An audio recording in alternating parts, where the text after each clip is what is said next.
दोस्तों, आज आपको इस वीडियो के अंतर्गत सिंधु सभ्यता से संबंधित कुछ महत्वपूर्ण क्वेश्चन के बारे में डिस्कस करेंगे, जो आपकी परीक्षाओं के लिए बेहद इंपॉर्टेंट हैं।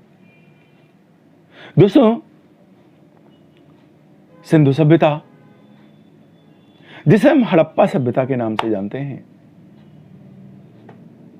जो हमारी हड़प्पा सभ्यता है, जानते हैं कितनी विकसित उन्मुक्त अवस्था में मिली हुई प्रथम नगरीकृत व्यवस्था, जिसे वास्तव में हम पहले से परिचित नहीं थे। इसीलिए कभी कभी कहते हैं सहसा प्रकट हुई सभ्यता, जिसकी भविष्यवाणी तो वास्तव में 1826 में दोस्तों चार्ल्स मैसन ने की थी। आपसे प्रश्न पूछा जा सकता है कि हड़प्पा की भविष्यवाणी किसके द्वारा की गई? यू नो, चार्ल्स मैसन के द्वारा। क्लियर? दूसरे, कब किया था उन्होंने? आपने सिंधु सभ्यता की भविष्यवाणी आखिर कब की? नेक्स्ट क्वेश्चन, कब? 1826, यानी 1826 में चार्ल्स मैसन ने बताया कि यहां कोई ऐसी सभ्यता दफन है वास्तव में जिससे हम परिचित नहीं है। लेकिन फिर बात आई गई हो गई, और फिर जब रेल पथ निर्माण के समय जॉन ब्रिटन और विलियम ब्रिटन ने कुछ असाधारण सामग्री पाई और उसे इंग्लैंड पुरातत्व विभाग में भेजा, और जब कार्विन डेटिंग के अनुसार उन वस्तुओं का परीक्षण हुआ तो पाया गया वास्तव में यह अद्भुत सामग्री से हम परिचित नहीं, बहुत पुरानी सभ्यता है।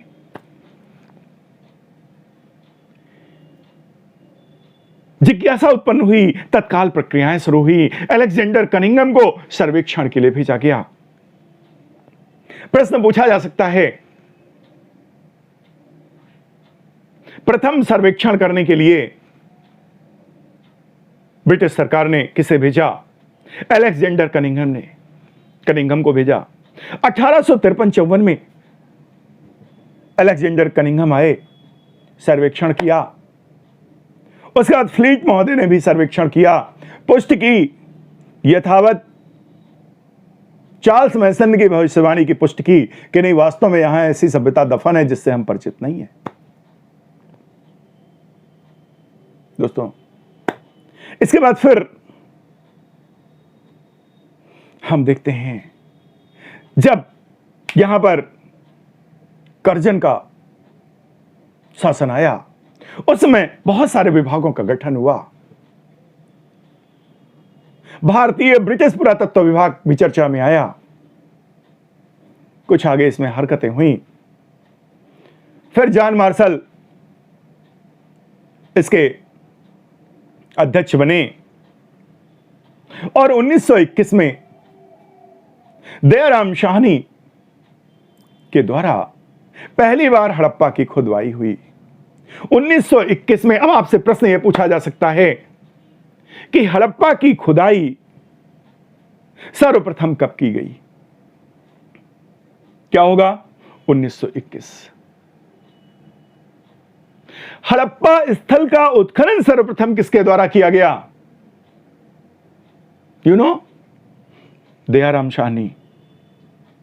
अब दूसरा प्रश्न इसी तरीके से पूछा जा सकता है, क्या आखिर हड़प्पा में पहला फावड़ा चलाया किसने? क्या प्रश्न पूछा जा सकता है? आखिर हड़प्पा में पहला फावड़ा चलाने वाला कौन था? यह गौरव किसे प्राप्त हुआ? तो दोस्तों, ये और कोई नहीं, कौन? दयाराम साहनी।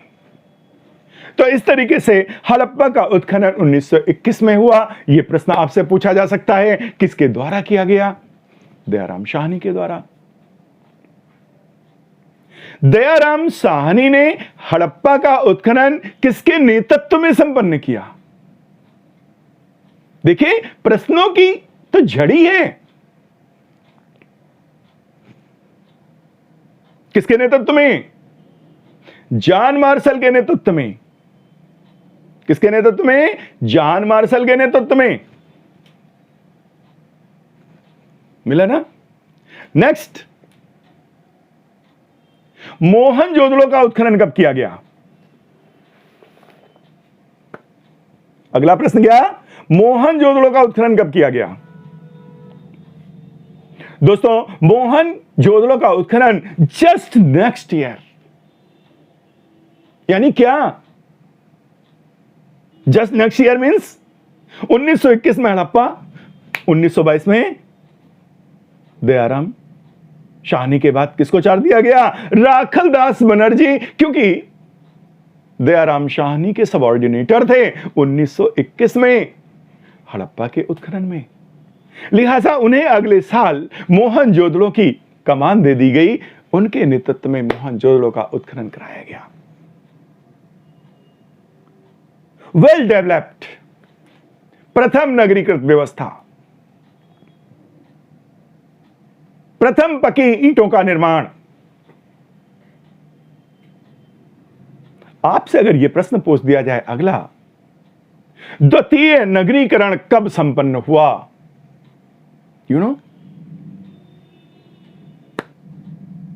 द्वितीय नगरीकरण कब संपन्न हुआ? दोस्तों, द्वितीय नगरीकरण 6ठी शताब्दी ईसा पूर्व में शुरू हुआ। कहां शुरू हुआ? 6ठी शताब्दी ईसा पूर्व में शुरू हुआ। कहां? मगध में। पहली बार पकी ईंट का प्रयोग द्वितीय नगरीकरण में आखिर किसके द्वारा किया गया?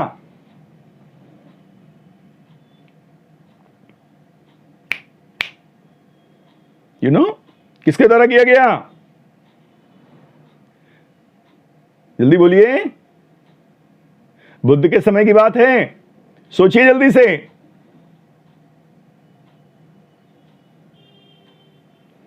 बुद्ध के समय की बात है।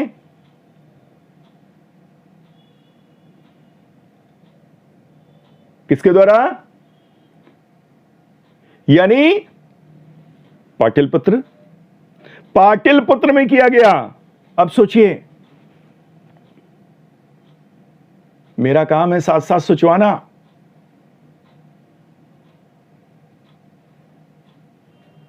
है कि नहीं?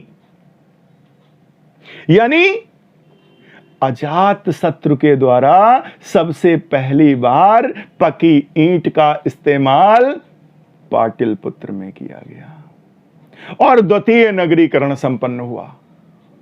नेक्स्ट, अगला क्वेश्चन है कि सैंदो सभ्यता में हल से जुते खेत के साक्ष्य कहां से मिले हैं? सिंधु सभ्यता में किस स्थल से हल से जुते हुए खेत के साक्ष्य मिले हैं? तो दोस्तों, क्या होगा? कालीबंगा, यानी कालीबंगन। अगला प्रश्न आता है, बनावली किस राज्य में है? क्या बनावली किस राज्य में है? Very important. सैंदो स्थल बनावली हरियाणा। क्या है? हरियाणा। नेक्स्ट क्वेश्चन है दोस्तों, युग्मित समाधान किस सैंदो स्थल से प्राप्त होता है? युग्मित समाधान किस सैंदो स्थल से प्राप्त होता है?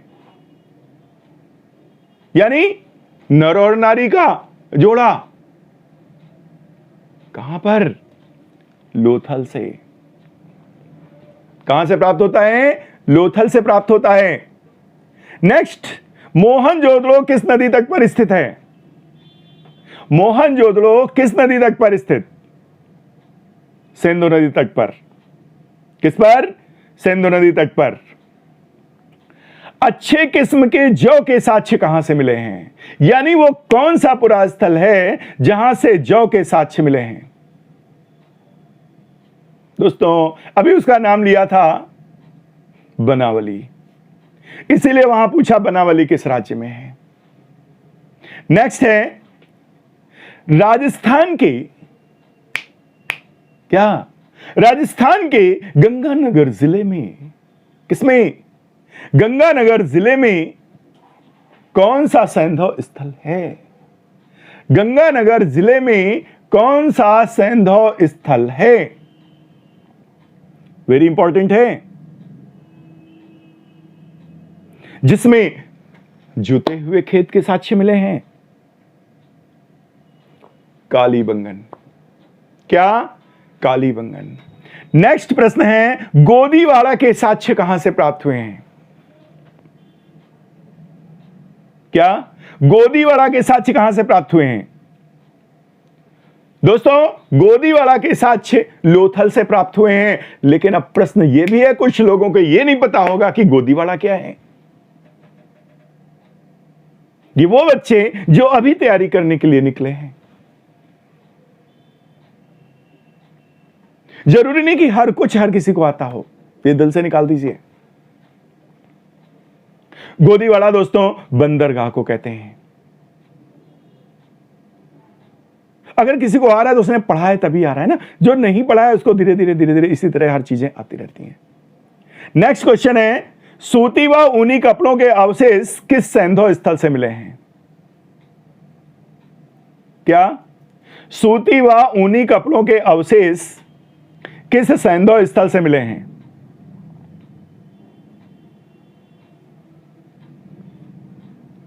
दोस्तों, किस स्थल से मिले हैं? मोहनजोदड़ो से। कहां से मिलते हैं? मोहनजोदड़ो स्थल से मिले हैं। झूकर झाकर संस्कृत के अवशेष कहां से प्राप्त हुए हैं? झूकर झाकर संस्कृत के अवशेष कहां से प्राप्त हुए हैं? तो दोस्तों, वो और कहीं से नहीं, चान्हू दाड़ों से प्राप्त हुए हैं। कहां से? चान्हू दाड़ों से प्राप्त हुए हैं।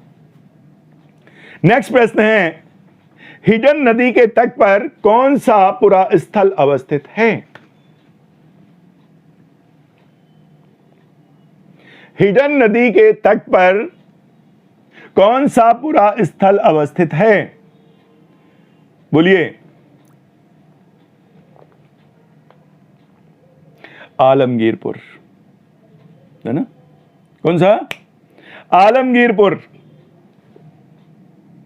क्यों पता होना चाहिए? क्योंकि यही तो वो पुरा स्थल है ना, जो हमारी सिंधु सभ्यता का सबसे पूर्वी दूरस्थ पुरा स्थल है, जो नियर मेरठ है। क्लियर? नेक्स्ट क्वेश्चन है आपका सैंधव मोहरें किस चीज से निर्मित थी?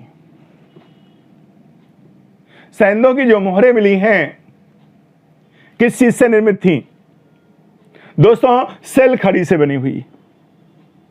किससे? सेल खड़ी से बनाई हुई मुद्राएं थी। प्रश्न अगला है आपसे कि मोहनजोदड़ो से प्राप्त, क्या? मोहनजोदड़ो से प्राप्त कांस्य नर्तकी की लंबाई कितनी थी? मोहनजोदड़ो से प्राप्त कांस्य नर्तकी की लंबाई कितनी थी? कितनी लंबी थी, कितनी ऊंची थी जो नर्तकी की प्रतिमा मिली हुई है? कांसे की थी। यूं हाथ में हाथी दांत की चूड़ियां लगी हुई थीं, एक के ऊपर दूसरा पैर रखा हुआ नृत्य करते मुद्रा दिखाई गई है। उसकी लंबाई दोस्तों 14 सेंटीमीटर। कितनी? 14 सेंटीमीटर। मनका बनाने का कारखाना कहां से प्राप्त हुआ? अगला प्रश्न है मनका बनाने का कारखाना कहां से प्राप्त हुआ? मन के बनाने का कारखाना दोस्तों वहीं से मिला है जहां से झूकर झाकर संस्कृत के साक्ष्य मिले हैं। झूकर झाकर संस्कृत के साक्ष्य मिले हैं, वहीं से मिलता है मन के बनाने का कारखाने के साक्ष्य। कहां से? चान्हू दाड़ो।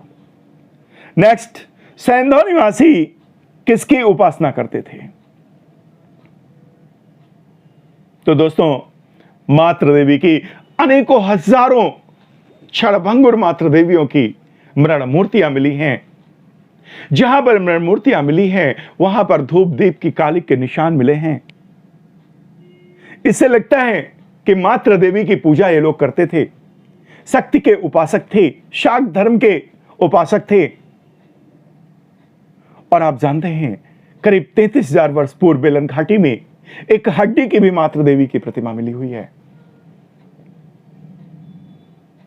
दोस्तों एक मुद्रा के पृष्ठभाग पर नग्न स्त्री का चित्रण, जिसके पैर ऊपर को हैं।